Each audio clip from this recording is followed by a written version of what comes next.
Good morning, everyone. Today is the 12th day of Kislev, a beautiful, beautiful Tuesday morning, right? And we're on page 75 in the Chayenu booklet. In today's lesson, a Kabbalistic exposition explaining the effects of man's Torah study. The purpose of a man is to draw down the infinite godly light and to make an abode for Hashem in this world. The essence of Chabad, Chachma Min Hadas, thus descends specifically within the laws of Torah. The laws of Torah are godliness. Torah, in turn, descends from the level of neshama, which is also divinity. That's the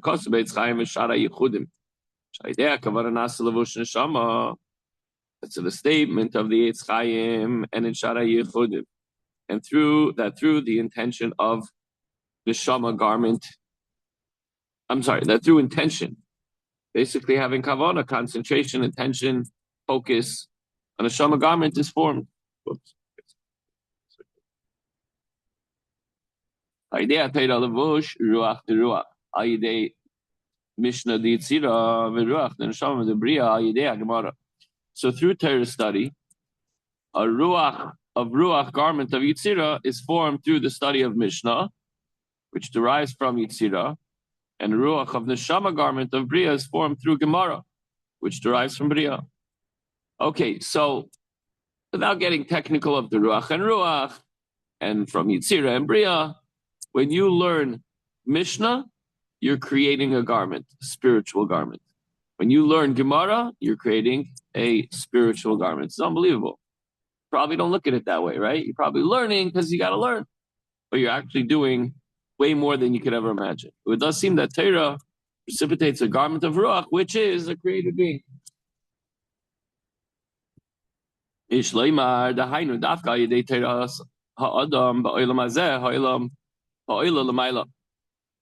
So what does this mean? It can be understood as referring only to Torah study by men in this world, as it ascends above. It can then become a garment of ruach since it derives from created man. But the Talmud itself that was given at Har Sinai, meaning the Torah, as it was given from above, is a level of neshama, which is a degree of godliness. Therefore, the study of the Talmud refines Ruach, and so too with the Mishnah of Yitzira, as it was given from above at Sinai, it too is of the degree of Neshama. By the way, separately, the souls may be in a very beautiful place. The angels may be in a very beautiful place, but they cannot accomplish what we accomplish with our Torah study. In fact, they come and listen to us learn. Imagine that. If you want to say, if the same thing took place at Sinai, if you want to say that,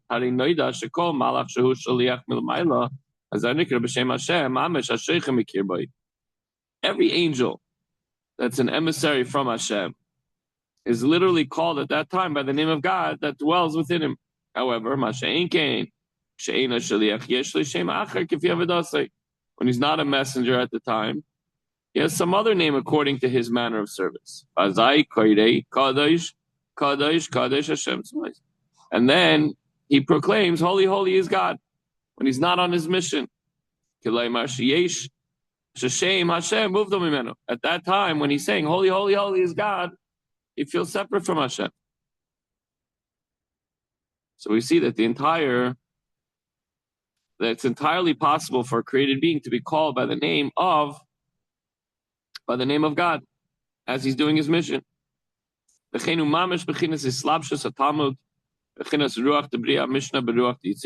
thing exactly when it comes to the case of the Gemara and the Mishnah. They're literally messengers of God. So when you learn the Torah, you're learning God. The external vessels of Talmud and the intermediate vessels are the Mishnah. Mishnah Talmud shebehem nimshachim yisoid Abba hamakabel vechachma sisma da'arechan pin shaboy melubash oiden seif baruchu. The Mishnah and the Talmud that are within them, meaning within the ruach of the bria and yitzira, issue from the yisoid of Abba chachma, which receives its influence from all the way on top, all the way up the chain, which is clothed in the infinite Ein Sof. This eternal light, with Shem Hashem. When we say Ein Sof, we're talking about Hashem. Sheichim Ruach Debri Yitzir Asiyah, the Mikra Mishnah Talmud Torah. Shadam Loimed Mamshech Ein Sof Baruch Hu Ba'olam Hazeh. And when a person studies them, the Mishnah and the Gemara, he draws them from the infinite light of Hashem, the Ein Sof, down into this world.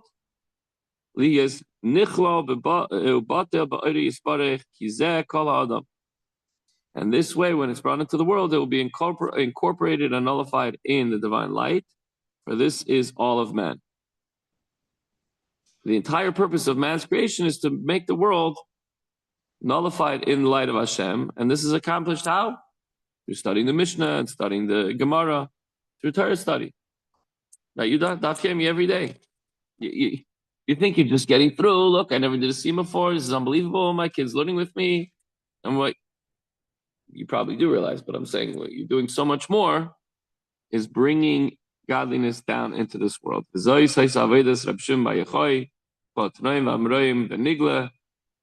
was the spiritual service of the holy Rabbi Shimon Bar Yochai. You probably recognize his name. You celebrate his Yom HaHilula on Lag BaOmer. And all of the Tanaim and Amoraim who studied the revealed aspects of the Torah. Their purpose was to call forth the divine light into the world and rectify the world, purify the world.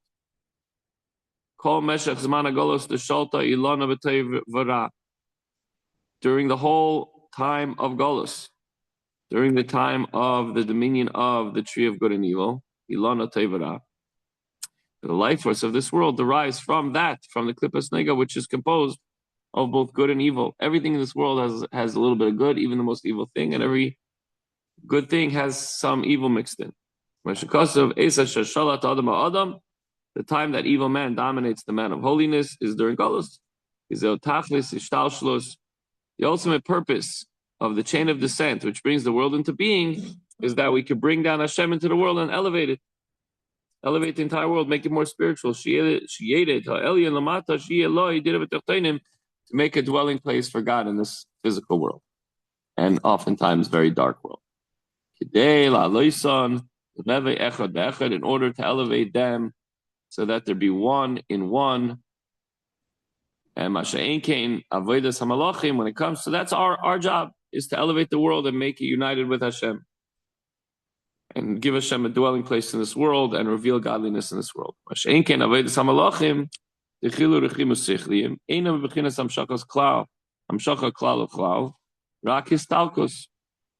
spiritual service of the angels with intellectual fear and love does not call forth godliness within the world at all. Rather, it's a mode of departure alone. The angels are in a state of longing and self-nullification to godliness. They're the ones that say, Kadosh, Kadosh, Kadosh. So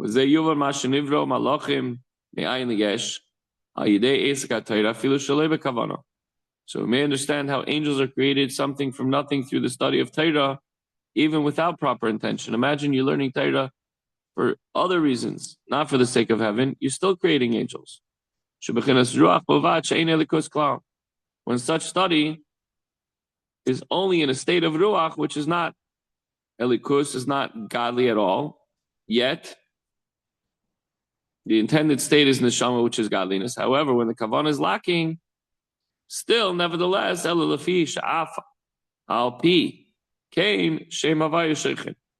So even if you're not learning with the right intentions, nevertheless, the name of Hashem does dwell within them. So just learn. Don't worry about the intention. Hopefully the intention will be the right one, but we just have to learn. And this will suffice for the understanding.